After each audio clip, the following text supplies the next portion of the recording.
नमस्कार दोस्तों, स्वागत है आप सभी का सिविल एकेडमी के इस यूट्यूब चैनल पर। आज है दिनांक 12 सितंबर। देखेंगे आज के मुख्य समाचार। यूक्रेन रैपिड गेन्स इन रशियन हेल्ड टेरिटरी। रशिया और यूक्रेन का वार आपसे छुपा नहीं है। रिसेंटली ही यूक्रेनियन आर्मी ने वो टेरिटरी जिनको रशिया ने अपने अंडर ले लिया था उसे दोबारा अपने कंट्रोल में ले लिया है।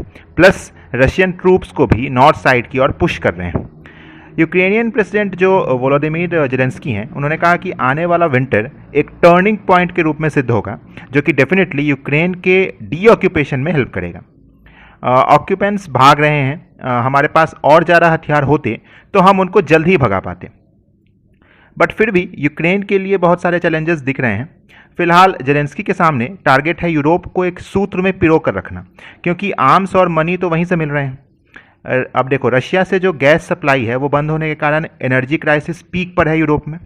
और एक और बड़ा कंसर्न है इन्फ्लेशन। अब यूक्रेन को सपोर्ट करने के लिए यूरोप अपना इकोनॉमी तो नहीं डुबाएगा।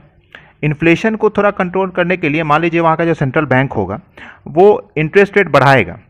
तो अगर आप इंटरेस्ट रेट बढ़ा के इन्फ्लेशन कम करना चाहोगे तो जाहिर सी बात है उसका इफेक्ट आपको नॉर्मल ग्रोथ में ही पड़ेगा, तो ग्रोथ रेट कम हो जाएगा, फिर रिसेशन की ओर बढ़ेगा, जॉब्स का इश्यू आएगा।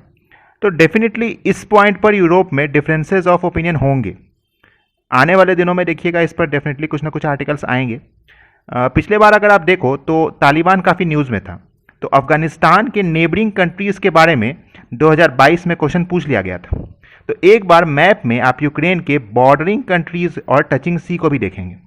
तो कंट्रीज़ कौन कौन से हैं, नीचे से शुरू करें तो सबसे पहले तो मोल्डोवा है आपका, उसके बाद फिर आपका रोमानिया है, फिर हंगरी है, फिर आपका स्लोवाकिया है, उसके बाद ऊपर देखोगे तो आप पोलैंड है, फिर बगल में बेलारूस है और सबसे बड़ा रूस यानी रसिया। तो ये ज्योग्राफिकल लोकेशंस आप अच्छे से ध्यान में रखिएगा। आगे देखें तो Arunachal villagers fight losing battle to save forest. Arunachal Pradesh के न्यूक बाडोंग गांव के लोगों का आरोप है कि बीआरओ के द्वारा कंस्ट्रक्शन वर्क के चक्कर में उनके पवित्र फॉरेस्ट का 80% पेड़ काट दिया गया है, जो कि डेफिनेटली एनवायरनमेंट के पर्सपेक्टिव से काफ़ी बड़ा कंसर्न है। इवन विलेजर्स ने स्टेट गवर्नमेंट को भी अवगत कराया, बट जीआरईएफ यानी जो जनरल रिजर्व इंजीनियरिंग फोर्स है इस बात पर ध्यान ही नहीं देता है कि लैंडस्केप का हनन हो रहा है। नॉर्थ ईस्ट अपनी प्राकृतिक महत्ता के लिए ही प्रसिद्ध है, और अगर इस सेंस में कोई काम होता है तो उसके लिए डेफिनेटली एक एनवायरमेंट कंसर्न होगा। एक आरोप ये भी है कि जो लोकल ट्राइबल पीपल के राइट्स को इग्नोर करके ट्रेसपास किया जा रहा है। देखिए, लोकल ट्राइबल लोग वन पर काफ़ी आश्रित होते हैं, चाहे वो लकड़ियाँ हो या फिर फल फूल हो, कंदमूल हो। तो जाहिर सी बात है फॉरेस्ट कवर हटने से ट्राइबल्स का लाइफ काफ़ी इफेक्ट होता है। इवन अगर आप WWF यानी world wide fund for nature के द्वारा आप देखो तो इसे कम्युनिटी रिजर्व फॉरेस्ट का टैग दिया हुआ है। और क्यों? क्योंकि इसके रिच बायोडाइवर्सिटी के कारण। अगर आप देखो तो यहाँ पे इंडिया जो इंडियन रेड पांडा होते हैं, जो कि अभी रेड लिस्टेड है, वो भी यहाँ पाया जाता है। तो डेफिनेटली ये वाला एरिया काफ़ी सेंसिटिव हो जाता है। तो इसी को लेके कम्युनिटी लीडर्स हैं वहाँ के, उन्होंने अब एनजीटी को गुहार लगाना का सोचा है, क्योंकि अब वहीं पर उनकी सुनवाई हो सकती है। तो आप देखो इस पूरे आर्टिकल में जो मेन 3 चीज़ आपके लिए इंपॉर्टेंट है वो है आपका बीआरओ। पहला यानी बॉर्डर रोड्स ऑर्गेनाइजेशन, ये आपका मिनिस्ट्री ऑफ डिफेंस के डायरेक्ट कंट्रोल में आता है। मेनली बॉर्डर एरिया में कंस्ट्रक्शन और मेंटेनेंस में बहुत ज़्यादा इंपॉर्टेंट रोल प्ले करता है। दूसरा, अगर आप देखो तो रेड पांडा। पूरे विश्व में केवल 2 तरह के पांडा पाए जाते हैं, पहला जायंट पांडास और दूसरा रेड पांडास। रेड पांडास जो है वो बहुत ही शर्मीला और एकांत पसंद जीव है। रेड पांडा भी आपके 2 प्रकार के होते हैं, पहला आपका हिमालयन रेड पांडा और दूसरा चाइनीज़ रेड पांडा। अगर आप इससे देखो तो इसे इकोलॉजिकल चेंज का इंडिकेटर भी कहा जाता है। मेनली ये हिमालय के टेम्परेट फॉरेस्ट में पाए जाते हैं, जैसे सिक्किम, असम, मेघालय, वेस्ट बंगाल और अरुणाचल प्रदेश के नॉर्थ वाले एरिया में। देखो रेड पांडा को तो सिक्किम का स्टेट एनिमल भी घोषित किया हुआ है। अगर आप देखो पूरी संख्या तो पूरे वर्ल्ड में अराउंड 14,500 के आसपास रेड पांडा हैं। प्रोटेक्शन स्टेटस की हम बात करें तो IUCN रेड लिस्ट में इंडेंजर्ड कैटेगरी में है। वैसे ही साइट्स के अंतर्गत ये अपेंडिक्स 1 में डाला गया है, और वाइल्ड लाइफ प्रोटेक्शन एक्ट 1972 के अंदर में ये शेड्यूल 1 के अंदर में आता है। तो ये आपका रेड पांडा के रिलेटेड था। तीसरा मेन इंपॉर्टेंट पॉइंट है आपका यहाँ पे एनजीटी यानी नेशनल ग्रीन ट्रिब्यूनल। 18 अक्टूबर 2010 को इसका एस्टेब्लिशमेंट हुआ था। ये एक स्पेशलाइज्ड बॉडी है इन्वायरमेंटल डिस्प्यूट्स को क्लियर करने के लिए।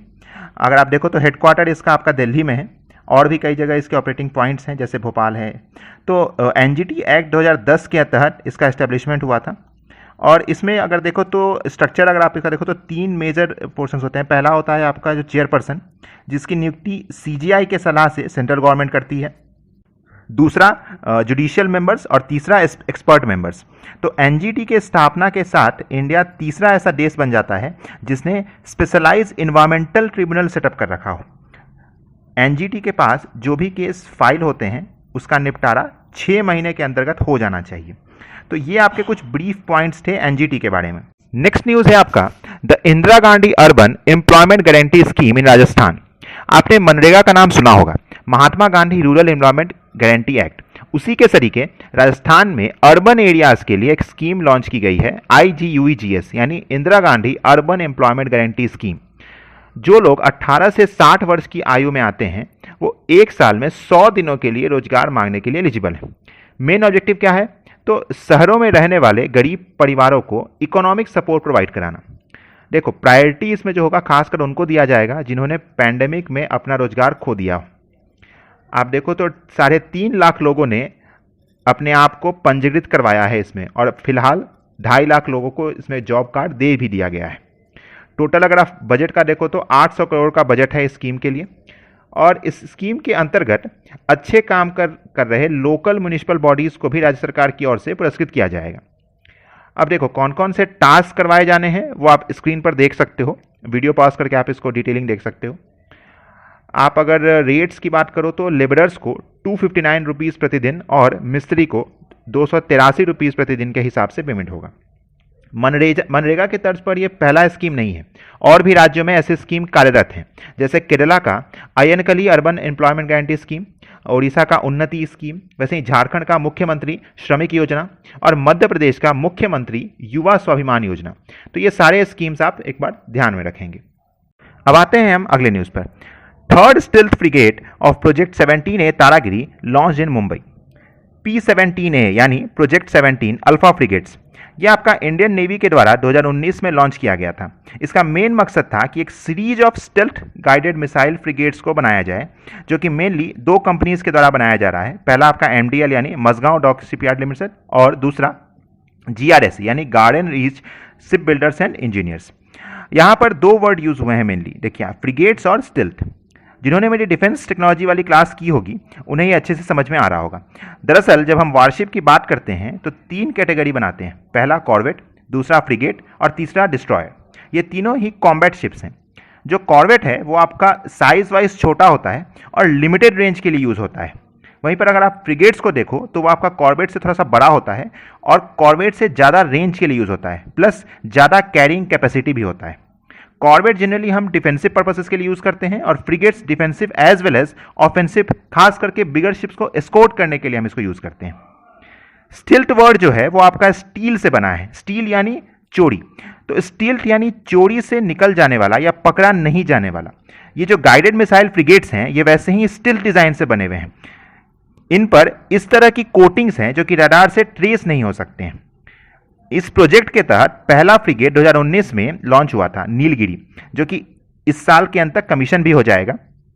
दूसरा जो है आपका उदयगिरी, जो कि मई 2022 में लॉन्च हुआ था, जो कि आपका 2024 तक में भी कमीशन होगा। और तारागिरी, जिसे इंडियन आर्मी के द्वारा कल यानी 11 सितंबर को लॉन्च किया गया है। मेन फीचर्स जो तारागिरी की है वो है स्टिल्थ डिजाइन और मॉड्यूलर प्रोफाइल। इसका कंस्ट्रक्शन मेनली आप देखो तो ऐसे कंपोजिट मटेरियल से हुआ है जो कि इंफ्रारेड सिग्नल्स को कम कर देता है, जिससे ये रडार से बिल्कुल ही अनडिटेक्टेबल रहते हैं। तो आशा है ये सारे पॉइंट्स आपको क्लियर हुए होंगे। मिलते हैं कल और भी कुछ नए समाचारों के साथ। तब तक के लिए जय हिंद, वंदे मातरम। जिन्होंने अभी तक चैनल को सब्सक्राइब नहीं किया है वो तुरंत चैनल को सब्सक्राइब करेंगे। लाइक तो आपने कर ही दिया होगा।